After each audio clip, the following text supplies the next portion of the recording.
Hi guys, I'm Sai Chaitanya. I am reviewing the AI tool like ChatGPT. The name of the AI tool is Elicity. It is a AI-free research assistant.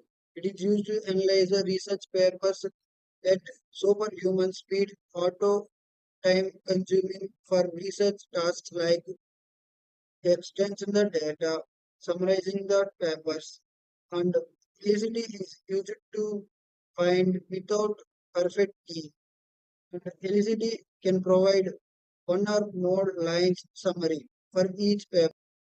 AI researchers focusing on developing AI technologies that solving practical and real world problems. And it was developed in of a non-profit machine learning research lab based in the United States.